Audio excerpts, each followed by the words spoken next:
Let's begin with the foundation of influence perception. If you want anyone to become obsessed with you, you have to understand that it's not about showing them who you really are. In fact, that's one of the biggest myths of modern connection, that authenticity, in its raw, unfiltered form, is what wins hearts and minds. The truth is, people don't fall in love with what's real. They fall in love with the version of you that exists in their minds. Your job, to shape that version with precision.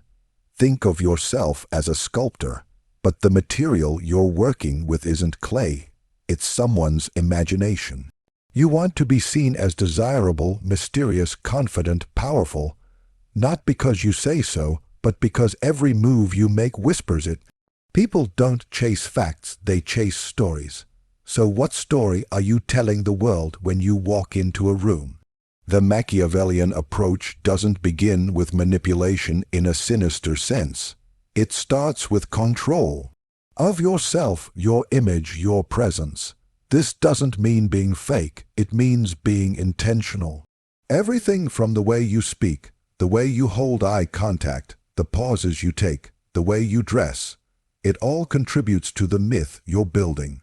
Embrace mystery, reveal just enough to spark curiosity, never enough to satisfy it. When people think they have you all figured out, the obsession ends. But when there's always something just beyond their reach, an unanswered question, an untold story, you become a riddle wrapped in charisma. And humans by nature, need to solve riddles. It's not about being loud or flamboyant, either. It's about presence, commanding attention without demanding it. People should lean in when you speak, not because you're shouting, but because the weight of your silence is more powerful than most people's noise.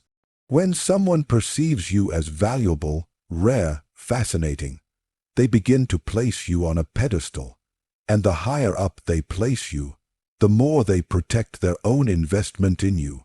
That's where obsession begins. When someone cannot stop thinking about what you're thinking.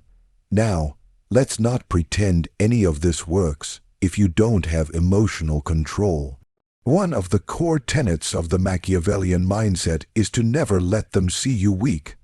Vulnerability can be a weapon, but like all weapons, it's dangerous in the wrong hands at the wrong time.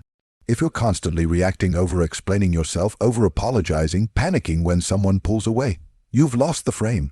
Instead, remain the calm in the storm, unshaken. Your emotional stability becomes intoxicating because it contrasts the chaotic feelings you're stirring in them. Think about it. People are drawn to those who remain composed under pressure. It speaks to power, to discipline, to self-reliance. That makes you feel like a prize. And in relationships, romantic or otherwise, it's not the loudest person who is desired. It's the one who seems above neediness.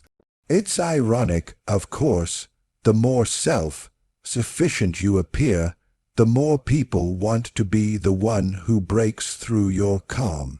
There's power in restraint. When you don't give too much, they imagine. When you don't chase, they wonder. When you don't reveal, they obsess. But perhaps the most powerful aspect of perception is what you don't do. You don't overshare. You don't dump your insecurities hoping someone will pick them up and love you harder. You don't lower your value to make others comfortable. In truth, every time you act like you need someone's approval, you give your power away. And people don't obsess over what's readily available. They obsess over what they feel they almost have. But not quite. That not quite is the secret ingredient in obsession. And it all starts with how they see you. So whether you're looking to attract a partner, gain influence in your career, or simply hold a room when you walk in, remember this: control the narrative, or someone else will write it for you. Be intentional about every impression you leave behind. Let people see what you want them to see, and nothing more. You're not here to prove your worth. You're here to remind them to question whether they even deserved access to you in the first place. Now that you've begun constructing the right perception, an image that creates desire, mystery, and the illusion of power, the next step is to strategically nurture that desire. This is where most people get it wrong. They believe that to make someone obsessed, they need to shower them with attention, approval, and constant validation. But in reality, obsession doesn't come from abundance. It comes from calculated scarcity . And here's where strategic generosity becomes a powerful tool.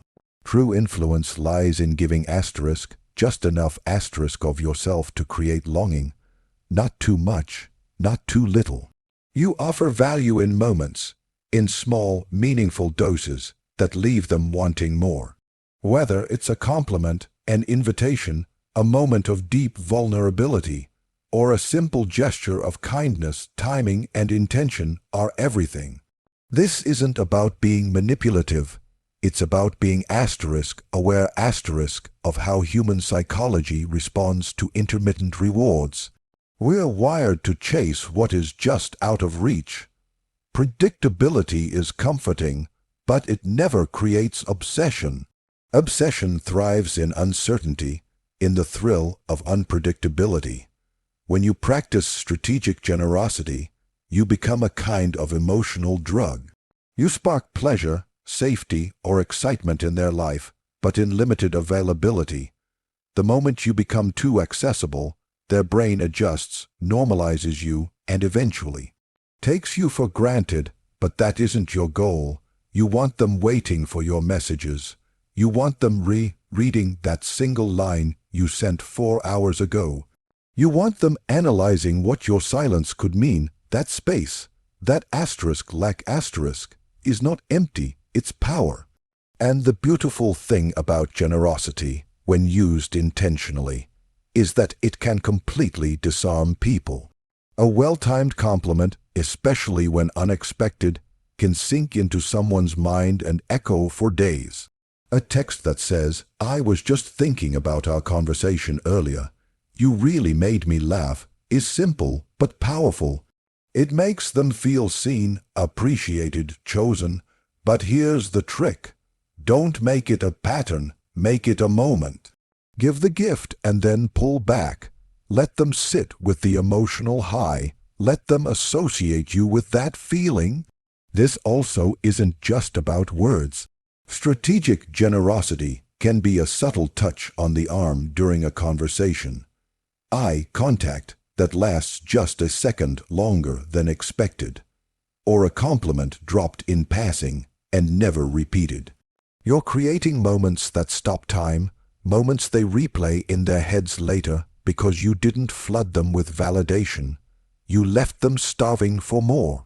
But this goes deeper than just flirtation or charm.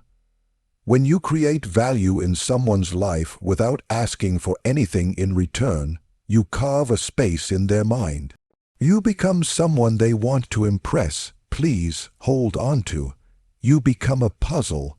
Why did that feel so good? Why did you give and then pull away? What are you thinking now? And as they search for those answers, they begin to orbit around you. Yet, generosity also builds a facade of trust. It masks your power. People love the illusion that they're getting closer to someone rare, someone different. So you appear kind, selfless, thoughtful, but beneath that, you're monitoring responses, adjusting your behavior, and staying a few moves ahead. You're not giving from weakness, you're giving from a place of calculated strength. Even when you give freely, you're doing so on your terms. You're introducing the idea that your presence is a privilege. You're letting them experience your light so that they fear your absence. The Machiavellian mindset is not about cruelty, it's about control. And control is most powerful when it feels like a gift, not a chain. And this is crucial. Your value is demonstrated not just by what you give, but by how selective you are in giving it. Most people are generous indiscriminately. They compliment too easily. They reply too quickly. They're too available. And in doing so, they dilute their impact. You want people wondering, why did I get their attention? You want them trying to earn the next moment. That's when obsession begins. Not when people feel lucky with you, but when they feel lucky to be chosen by you. Understand, emotion is not just about connection, it's about contrast. People remember the highs and lows, not the monotony. When you're generous in the smallest, most meaningful ways, but only occasionally, you create those spikes in emotion. You're not relying on grand gestures or over-the-top praise. You're using restraint to deepen their emotional response. You become the source of joy, comfort, validation, and when that source disappears, even slightly, they scramble to get it back. That's obsession in its rawest form. The desire to regain emotional highs that only one person seems capable of creating. So each act of kindness, each compliment, each spark of attention, they're calculated, not cold, but intentional. And because of that, they hit harder, last longer, and pull people deeper into your orbit. They don't need to know it's part of a strategy. They just need to feel lucky when it happens. Now, once you've shaped the right perception and begun to master strategic generosity, there's an even deeper layer you have to tap into: the world behind their eyes, the stories they tell themselves about you. This is where real obsession begins to form, because it's no longer about what you do or say. It's about how they interpret everything you do or say. You're not just interacting anymore. You're directing . And the way you do that is by controlling the narrative. People don't just respond to facts or behaviors. They respond to meaning. They build internal stories around small moments, assigning significance that may not have ever been there. A glance across the room, a delay in a text, a laugh at the right time. It becomes more than it is. That is your power. When you learn not to just be present in someone's life, but to frame how they experience your presence, you become unforgettable. You're no longer playing the role. They're writing your script the way you want them to, without even realizing it. The first step to controlling the narrative is understanding what they already crave: validation, adventure, safety, mystery, exhilaration, approval, passion. Everyone has a soft spot, a deep internal need they're constantly trying to satisfy. Once you understand what fuels them emotionally, you become the mirror that reflects exactly that. You build a feeling, not just a connection. You give them the experience of being understood in a way that feels rare, but carefully orchestrated. For example, if someone's always seeking approval, you don't feed them compliments constantly. You give them subtle hints of admiration, laced with ambiguity, so they're always wondering where they stand with you. That wondering turns into obsession because you've created a space where they derive meaning, but the meaning remains just out of reach. It keeps their mind on you like a song that never quite resolves. You're also shaping how they see themselves through you . When you tell someone, you think you're one thing, but I see something else, you spark a powerful shift in their identity.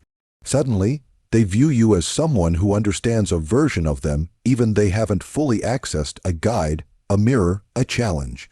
People get addicted to those who awaken parts of them they didn't know existed. And when that awakening becomes associated with your presence, obsession is inevitable. But power doesn't stop at reflection. It's about direction. Use storytelling, not just any story, your story. The way you talk about yourself should quietly shape how they experience you. Share things that plant emotional seeds, stories of overcoming, of risk, of restraint, of walking away from people who didn't deserve you. These aren't declarations of greatness. They're narrative cues that tell someone exactly where to place you in their life. You're shaping their belief. This person is different. This person carries weight. Make them feel like knowing you is a asterisk journey asterisk, not an event. A relationship, whether romantic, professional, or social, shouldn't be linear. Obsession needs spikes and dips, moments of emotional elevation. One day, you're sincere and vulnerable, sharing something that matters. The next, you're focused elsewhere, just a bit colder. That contrast keeps them in motion, asking questions, assigning significance to everything. We seek meaning in chaos. And the more you subtly shift emotional gears, the more invested they become in decoding what it all means. That decoding, that's mental real estate. That's how you live in someone's head long after you've left the room. You also must never underestimate the power of silence. Strategic silence is a narrative weapon. When you're quiet or emotionally distant at just the right moment, people don't see it as a passive action. They see it as a signal. But the beauty is, they create the meaning themselves.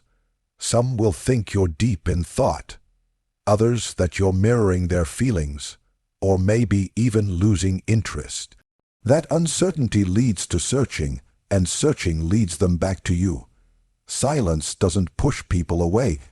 It makes them lean in harder, fill in the gaps with their imagination. And imagination is where obsession truly lives. Understand something important. The moment you let people define your role asterisk for asterisk you've lost leverage. You need to position yourself as a figure of significance, transformation, unpredictability, even danger. Be the person that makes them feel more alive when you're near, and just a bit off balance when you're not. That emotional tension creates an energetic bond far deeper than logic. They won't be able to explain why they think about you late at night, why they reread your messages, why they check your profile without liking a single post. Their mind becomes a theater, and you're the main character even when you're off stage. This is an art, not a tactic. You don't control people. What you control is asterisk meaning asterisk, impact, presence. You set the emotional tone and let their mind do the rest. Because people don't get addicted to asterisk you asterisk. They get addicted to how they asterisk feel about themselves asterisk when you're in their story. And that, if you do it right, makes you unforgettable. By this point, you've shaped how they see you, you've given strategically to spark emotional interest, and you've carefully directed the story they're telling themselves about you. But now, we enter the territory where real addiction forms, the emotional roller coaster. This is one of the most misunderstood and powerful psychological triggers when it comes to influence. Humans are not addicted to comfort. They're addicted to intensity, especially emotional intensity, because it mimics the chemistry of love, longing, and yes, obsession. What does this mean in practical terms? It means you must master the dance between warmth and distance, attention and absence, validation and silence. Most people make the mistake of being either too available or too aloof. One leads to boredom, the other leads to disinterest. Obsession happens in asterisk, the space between asterisk, a space where someone never quite knows where they stand with you, but keeps trying to find solid ground. That subtle instability, the unpredictability, ignites a need to seek more clarity, more contact, more of you. This isn't about playing games, it's about creating an emotional rhythm, Think of it like music. If it's all high notes, it becomes noise. If it's all low and flat, it becomes a lullaby. But when you mix tempo, tension, drops and rises, it pulls people in. They don't just hear it, they feel it. That's what you're doing with human connection, you're composing it. For example, there will be moments where you offer them an emotional high, maybe through deep presence, vulnerability, or sudden warmth. Feelings intensify, connection deepens, you let them feel special, chosen, important. But then you step back. You go quiet. You don't explain. You let the silence speak, let the void echo. And in that space, they begin to crave the feeling you once gave them. They replay it. They build fantasies around it. They feel the loss of it. And they try to earn it back. This is one of the most potent principles of psychological influence. People chase highs, but it's the withdrawal that creates attachment. When something feels powerful and rare, and then suddenly unavailable, the brain doesn't say, "That person lost interest." The brain says, "What did I do wrong? How do I get that feeling again?" And in that question, you live rent-free in their mind. It's like a spark that becomes a cycle: reach, pull back, reach again. And if done masterfully, each reach becomes more desperate than the last. But this only works if your emotional pull feels genuine. Because if it's clear you're manipulating, it collapses. Real influence requires presence first. The highs must feel honest, and they should be. You're offering real connection, but not all the time. That's the distinction. Controlled access is the game. You're not cruel, you're selective, you're not unavailable, you're unpredictable, you're emotionally vivid one moment, then softly detached the next. That variance creates emotional addiction, not because you're playing with their feelings, but because feelings themselves are unpredictable, and you're brave enough to live in that truth openly. You also have to tune into their emotional responses. Watch their eyes, their shifting tones, their patterns. If you're paying attention, you'll know exactly when to lean in and when to pull away. The most powerful people look like they're just flowing freely, but they are actually orchestrating experience with surgical precision. They know when to deliver warmth like a drug and when to deny it like a punishment, with a smile that leaves no clues. Here's where it gets interesting. The pain of missing you, the fear of losing your attention, the confusion of your emotional distance. They all begin to blend into attraction. That's what people don't understand. Love and fear aren't opposites. They're partners in crime when used correctly. If someone fears losing you, they value you more. If they fear your silence, they listen more closely when you speak. If they never quite feel settled in your presence, they try harder to be worthy of it. It's not about making someone miserable. It's about understanding that intensity breeds meaning. And the brain doesn't crave calm, it craves contrast. Keep in mind, you don't want chaos, you want tension. Tension keeps people on edge in the best way. It keeps their heart rate slightly elevated when your name pops up on their phone. It makes a simple "hey" feel electric. It makes normal interactions feel alive. Because when someone never knows exactly what's coming next, they stay plugged in, fully awake and fully focused on you. But you have to stay in control always. The moment you're pulled into their emotional world instead of anchoring them into yours, you've lost your leverage. You can care deeply, but don't chase. You can miss someone, but don't admit it before they do. Maintain your center. That emotional control, not coldness, but balance, makes you magnetic. It signals that you don't need to cause a storm to be felt. Sometimes your silence is the thunder. So if you want someone to think about you long after the conversation ends, if you want to echo in their mind as the one person they can never quite figure out, give them everything for a moment. Then disappear into your world again, not forever, just long enough for them to feel the sudden quiet and wish you'd break it. Because in that silence, they don't forget you, they search for you. Everything we've explored up to this point, perception, strategic giving, narrative control, emotional contrast, leads to the final and most critical principle, power. But not the loud, aggressive kind most people associate with dominance. Real power is subtle, it's quiet. It flows beneath the surface like an undercurrent, pulling everything around it without resistance. It's control without the appearance of control. The person who can hold power in a relationship without ever looking like they're trying to. That's the one who becomes unforgettable. Most people make the mistake of trying to gain affection by earning it overtly. They ask, they pursue, they seek approval. But the Machiavellian mindset understands that the moment you chase, you flip the dynamic. Obsession never forms around what's easily captured. The minute someone knows they have you, the mystery disappears. And without mystery, there can be no obsession. So to make someone obsessed with you, you need to do something most people never consider. Asterisk, never let them feel like they're in control of your emotions. Asterisk, that doesn't mean you're cold or distant. It means you're grounded, self-contained, untouchable in the right ways. You can feel everything while still revealing almost nothing. You respond yes, you connect yes, but you asterisk never react. Asterisk, you never let someone's attention or their withdrawal sway your center. That kind of emotional discipline is magnetic.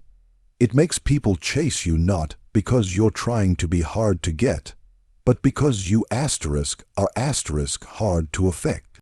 It's human nature to want what we can't quite influence. Think about it.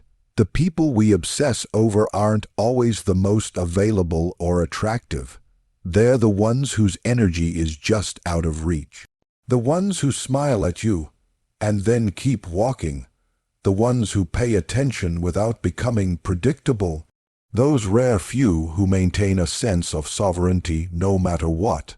It's that tension between connection and independence that drives people mad. And mastering it means building a kind of emotional armor. Not to block intimacy, but to make your presence feel earned. When you speak, you don't feel the need to over-explain. When you're silent, it's not a threat. It's a boundary. And when someone pushes, you don't push back. You pause, observe, and choose the next move. You never appear to be gaining worth through someone else's attention. It doesn't mean you don't care. It means you care with power, with restraint. That difference alone can shift the entire dynamic in your favor. You also have to accept that at some point they will test you. Maybe not intentionally, but they'll try to find the edges. They'll pull away to see if you crack. They'll challenge you to see if you'll step off your pedestal for them. And when you don't, when you remain calm, when you keep your emotional self-respect intact, that's when they realize this one is different. Don't mistake this for arrogance. Arrogance needs to be seen. Power doesn't. Power is maintained by quiet confidence, patience, and control over your own emotions, your own time, your own availability. Someone obsessed with you will constantly be testing how deeply they can affect you. If you're always stable, yet still warm. If you're consistent in your value, but inconsistent in your availability, you create the perfect paradox. Emotionally real, but hard to own. The emotional equivalent of fire in a glass box. And yes, part of this power lies in your ability to walk away. Not as a weapon, but as a silent truth, that you do not fear loss, that your sense of self is not founded on their response. Obsession begins when people realize they're the ones who could lose you. That fear, even when unspoken, changes the dynamic completely. Suddenly, they're the ones being careful. They're the ones adjusting their behavior, analyzing their texts, checking your mood. But you never rub this power in their face. You never say, I don't need you. you never preach your worth. Silence proves it better than words ever could. Your demeanor says everything. Your time, your energy, your reactions, they're sacred, carefully given, and impossible to demand.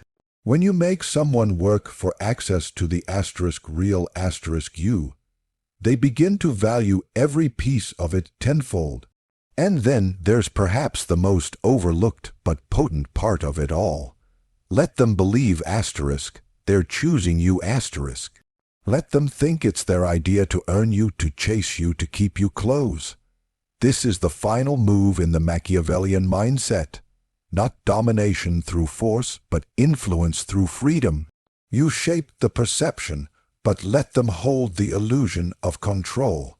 You lead by never appearing to lead. Because when someone feels like they're investing freely, they believe what they're feeling is real. And when they believe it's real, they'll justify it, protect it, fight for it, even when they don't fully understand why. Because the truth is, power that's never flexed is power people feel not fear. That's the key. You don't want fear. You want fascination, desire, and respect. You want your presence to feel like a privilege, not a possession. And when you hold that energy long enough, without ever demanding a single thing in return, that's when they become truly obsessed. Because nothing is more irresistible than someone who never needed you, but who still lets you close.